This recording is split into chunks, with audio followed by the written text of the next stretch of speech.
Welcome back to Cherry कपक। तुम्हें किसी के प्यार में एक तो तेजस्विनी को मार दिए, रजत को मार दिए। रजत की हमशक्ल भी हमशक्ल जैसा लग नहीं रहा था वो मौत वाले सीन में। और उन दोनों के मर्डर मिस्ट्री को सॉल्व करने के चक्कर ये लोग इस बात को ढूंढने की कोशिश कर रहे हैं कि रजत और तेजस्विनी का रिलेशन क्या है। दूसरी ओर सभी के ननद को यानी रिद्धि को किडनैप कर लिया है। कौन? श्रीजन की बूंदे ने। और सभी को ब्लैकमेल कर रहा है। उसने इसके नौकरी छुड़वाने में भी बहुत कोशिश की है, सस्पेंड करवा दिया सक्सेसफुली, और फिर अभी उसे ब्लैकमेल करके बुखार मंगवा रहा है, जिसकी वजह से रजत बैकअप हो गया। I mean there is a huge chance कि रजत को किसी चीज़ को लेकर ब्लैकमेल कर रहा है था ये श्रीजन या फिर जो भी है। और उसी चक्कर में रजत ने अपने सारे पैसे विड्रॉ किए हैं और वो नेकलेस खरीद के इसे देने का सोचा, जबकि वो ऐसा किया नहीं किसी कारण की वजह से, और इसलिए उसे मार दिया।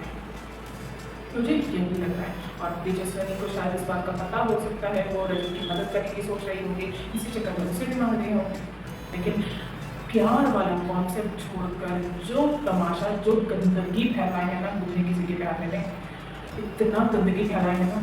एक तरफ पूरा परिवार के सामने तेजस्विनी का सच्चाई है कि वो ऋतुराज को ऐसे गलत इंटेंशंस के साथ नहीं कर रही थी, उसे बस वार्निंग देना चाहती थी, लेकिन ऋतुराज ने पूरा गलत मतलब बाहर कर दिया है, सबको गलत मतलब समझा दिया और ये लोग से मिसअंडरस्टैंड कर दिया।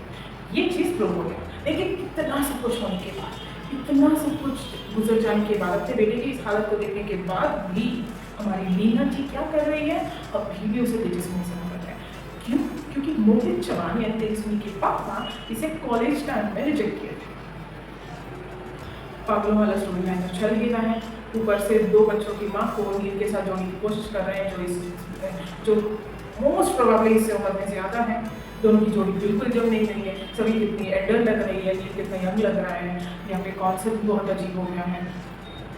ऊपर से सभी को उसके परिवार वाले कोस रहे हैं, तारा तो पूरा साइको बन रही है। दिखाना क्या चाहते हैं कि दुनिया में जितने भी प्रॉब्लम्स है सब सभी के लाइफ में है, और उसे हर बार हेल्प करने के लिए एक मर्द आ जाता है, और उस मर्द के हेल्प से वो अपना लाइफ में आगे बढ़ती है, ताकि ये मर्द भी मर जाए और दूसरे मर्द के पास पहुंचे।